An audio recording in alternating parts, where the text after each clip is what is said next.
So one of the challenges of working in healthcare, especially working in healthcare long term, is how monotonous and mundane it can become. I mean, we're meeting people at some of the most vulnerable times in their lives. And we are showing up with our own stories, our own experiences, our own challenges. So how do we maintain the capacity to see them as people? There's a phrase that I learned. It's a greeting that the Zulu people from South Africa use when they see each other. And it's sawubona, sawubona. And it means I see you. The stories that you're about to hear from the real members of the community here in San Bernardino County and the people who work with them. What do you wish people knew about the Inland Empire and the people that live here? I wish they knew that we are hardworking individuals. I wish people knew the creativity, the resilience, and leadership of people in the Inland Empire. You have a lot of caring people here. Understand that when you come here, there's help here. There's resources that are available and people that want to help. Oftentimes for the community we serve, there's not very much in documentation other than statistics, but qualitative work is extremely valuable. So reaching out to the community and asking others who work directly with them, like our community health workers, what do you hear? What do you see? I think it's important in a collaboration that we go in learning and curious about the topic, and then let our community lead those conversations and the solutions because they're more likely to adapt. Sawubona communicates to the hearer, not just that, oh, hey, I see you. It actually communicates, I see you. I see you as a person of worth, of dignity. I see you as a person with a story, a person who's experienced highs and lows, pains and joy, hopes, anxieties, fears. I see you as someone with a future. And when we see people as people, it changes the way we care for them and how we interact with them. What you have in San Bernardino County is oftentimes sort of a tale of two cities.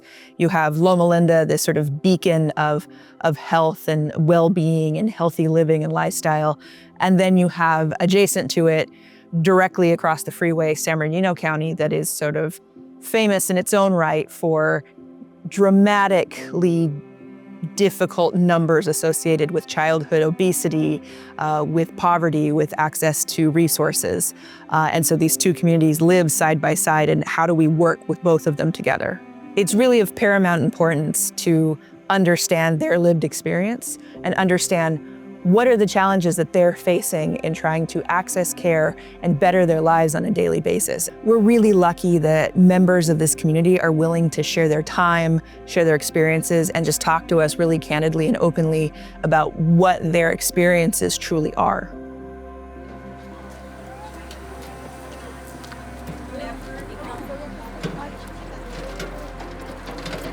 So the Community Health and Education Worker Program is a community academic partnership with Loma Linda University. I would say the CHUs are one of the greatest utility workforces ever made. They have a knack for finding resources in the community and leverage their leadership within that community to really dispel disinformation, especially when it comes to public health, are invaluable during the pandemic, especially with COVID vaccines and easing people's fears surrounding getting vaccinated.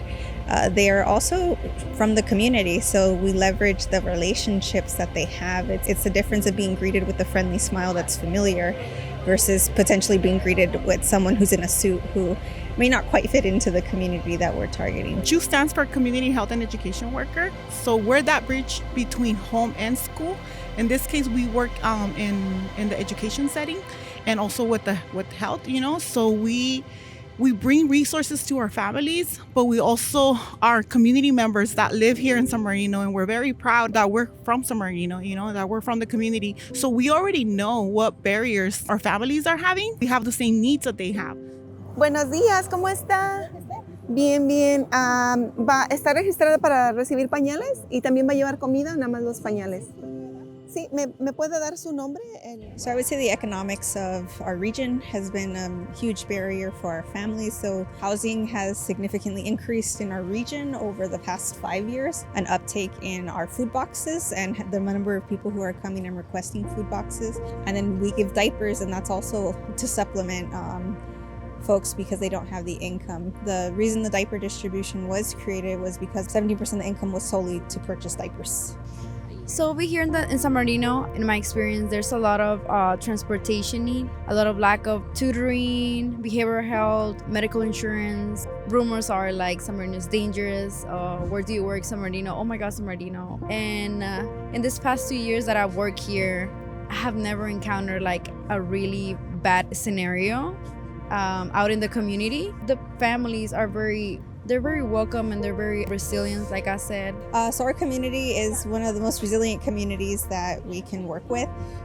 They're full of liveliness, and I'm very appreciative of a lot of the work that's happening. I'm the supervisor for the CHU program. What I do is I support my team with whatever it is that they need. During the diaper distribution, I make sure that, everyone has the tools that they need for us to be able to serve our families. And if I need to jump in and help, here I am to help and support. I really love doing what I do. It also gives me the pleasure of seeing the families, seeing the joy that brings them to get their diapers and to get their food boxes. The biggest challenges that I see that our families are facing right now is just food insecurity, bringing food, groceries being so expensive nowadays. And these are working families that they most of them have a job or two, to try to pay their rent, pay their bills. In the long run, it helps because we also have the opportunity to share any resources that we have, and they get to learn and they get some resources. So in the long run, it helps us build that, that relationship with our community. As a CHU, I've been working this is my 8th year. For this distribution, we can see that the need is there because we see people from all over the place, not only in San Bernardino City. I get in count with some rare zip codes, and I ask the people, what is the zip code, from? Because I'm curious, to know. Some people says I'm come from Loma, from Victorville, from Rancho Cucamonga, Pomona, all over the place. So for me, it's exciting, to know that we're here, to serve the community, and they find about us, and we're raining or behind, we're here. Are you from this area? Yes, yeah, I was born and raised in Yucaipa. Okay. Yeah. Are you guys all here as a class? Yeah, so this is for our public health class. I had no idea what to expect. I didn't know that it was this size, this scales, that we were going to be seeing this many people. I think it's important that people are getting essential things for their kids in times when it's really expensive to get these things. I think that if you don't have access to this kind of stuff, it probably creates a lot of stress for you and your family. I think these programs are so important to have like interdisciplinary teams and collaborative teams, because even as an academic institution, we can miss some things. And so when we're conducting research, we can do all of the academic journals, we can look up everything that's ever been known.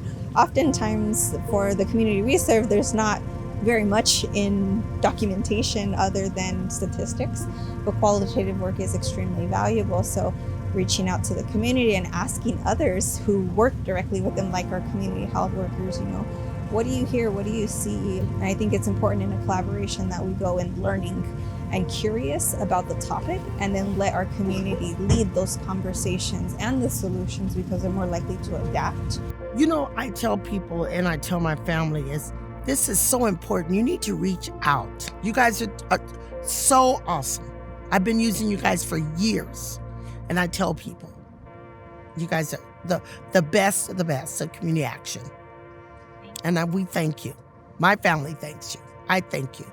I pray that they don't stop this program. I pray, because like I said, where would we be without you guys? People don't understand. If you didn't have it, then you'll miss it. See, we don't miss it till it's gone. So I want to thank you, and please don't stop these programs. Don't let this be the end. We need more. We need more. Bye guys. Thanks for coming out. Appreciate it. Take care. I don't think that anybody wants to be a passive bystander in their own healthcare treatment or their own well-being, right? Most people want to have an active hands-on role in bettering their own lives. And so programs like the community garden, programs where people can take some ownership over what they're doing, how it affects their body, their life, their family, that has sustainability, because when you have a strong sense of ownership and pride in something, you're going to want to see it continued and continue to cultivate it. My name is Miguel Cruz. I am the coordinator for the Garden of Health, or Jardín de la Salud. The garden is located in an area where there has been a big warehouse boom. There's just a lack of open space where people can gather. Yeah, and then it's like a food desert, not many food options, and if there are food options, they aren't the most nutritious. So this space kind of helps provide an open space for people to come together to learn and grow food and play. Besides this area being like a food desert, sometimes what we grew up eating cannot be found at the local grocery store. So it could be a way for folks to grow something that is more culturally relevant to them, something that they miss from home if they moved from somewhere else. Another reason why it's important to be able to grow our own food is just the prices of groceries, especially with inflation, and then also being if one is looking for organic and fresh produce, then it tends to be even more expensive too. I wish people knew the creativity, the resilience, and leadership of people in the Inland Empire. When you treat the whole person, their spirit, their mind, their body as a unit, I think that is the difference between being a true healthcare provider and frankly being a mechanic. Because if you are just treating a symptom, if you are just addressing one mechanical malfunction like a broken bone, that really isn't terribly different than just fixing a machine, and humans are not machines. And so the more that we can integrate the person's culture, their lived experience, their hopes, their dreams, their wants, their needs, their sorrows into a comprehensive healthcare approach, the more we're doing work that does not feel like mechanics, the more it feels like we are actually doing something that we are called to do, that is a service, that is a vocation, that is truly our passion and our mission at Loma Linda.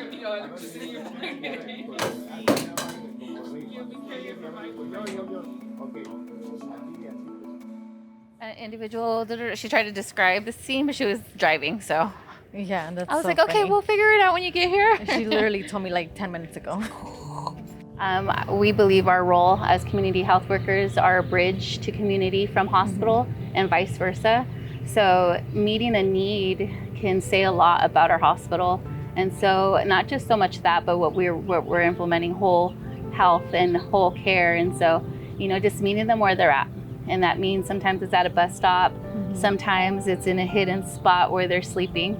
And sometimes, it's when they're getting escorted out. Just to be that translation has been an opportunity for us to be able to build that rapport, to let them know that they're being heard, that we're here and that we can support.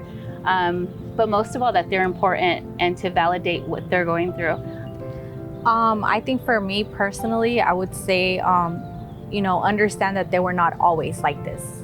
There's a reason why they are going through what they're going through. There's a reason why they're facing these obstacles, Just piggybacking a little bit quickly on Erica, it's absolutely right. That's our job, to be that bridge for them, to be that help, to make them feel like we're not judging them, like we're not just trying to run them off. We're really genuinely trying to help you and see you for the person that you are. And also with that being also why it's so important for us to have that initial connection with them, is because some of them do have wounds that they need to take care of, whether they're small, whether it's, just the tiniest wound that needs to be taken care of, because not always are they in a sanitary place. Yeah. So, trying to, even if we have to go back and get some gauze or get additional help, have a different team member collaborate with them, that's why those things are very important.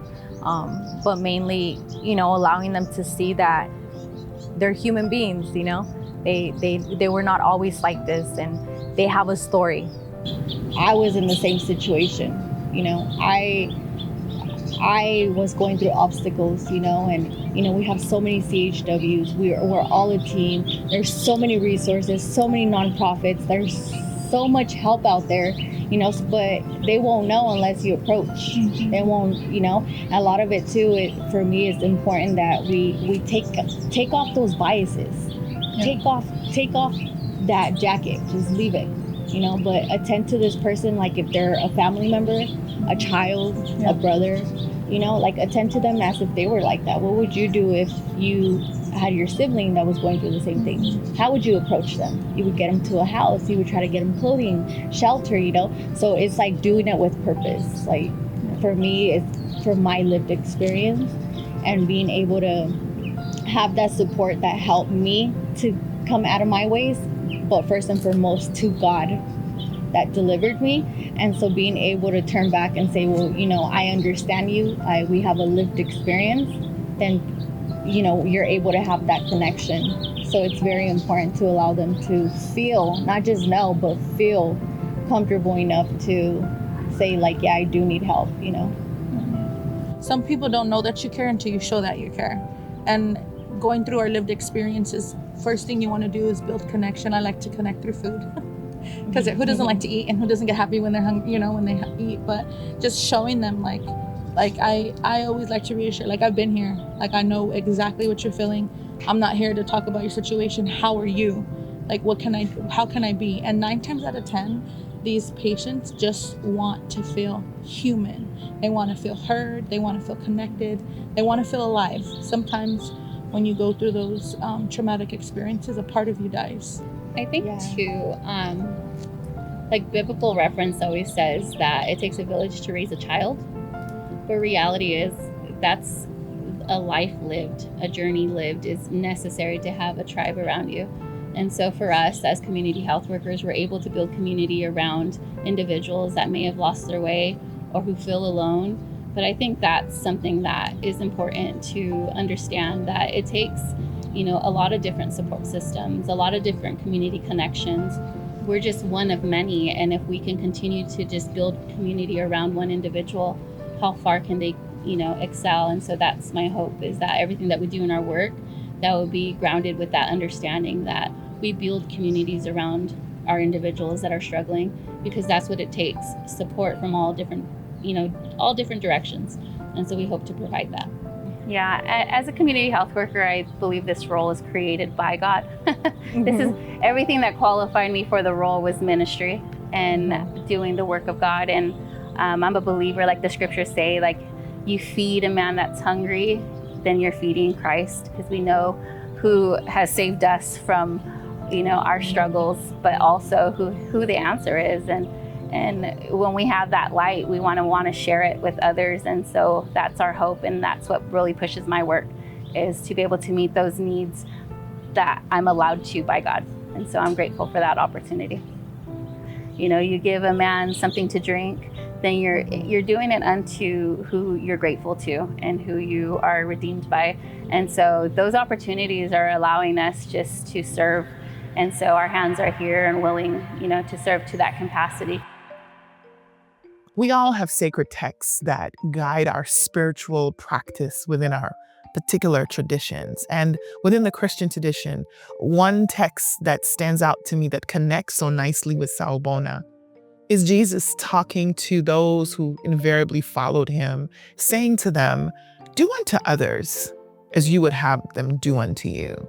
That's found in Matthew 7:12. And in healthcare, that is such a necessary mindset to carry, isn't it? Treat people like the way you would want to be treated on your worst day and on your best day. And I get it. It's challenging. It can be hard.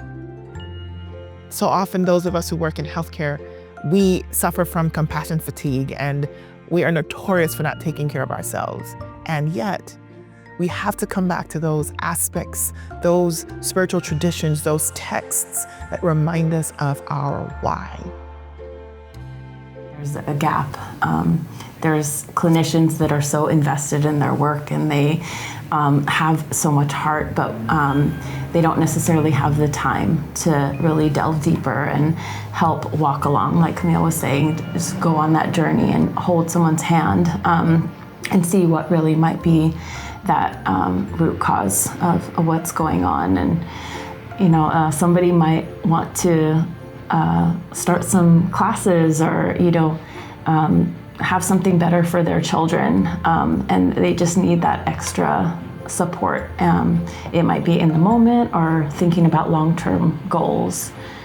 Take it for granted that, like, I have my ID card, I have my driver's license already, and if I wanted to go ask for a certain service, that would be so easy for me. But there are people that don't have their ID, and we see just that such a difference of like so many doors open once you get that small step or that barrier taken care of or overcome.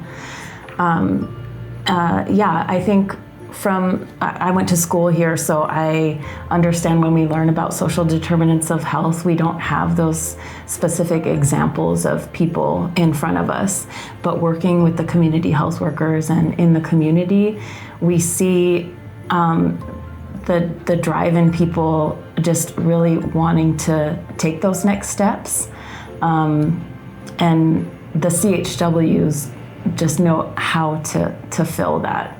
I think we as a whole, as like a public health team, wouldn't know how to go about it on an individual level. We look at programs as a whole, but CHWs know we just need to go talk to that person and see what they need. And I was in a similar situation before too, so they know how to start that process.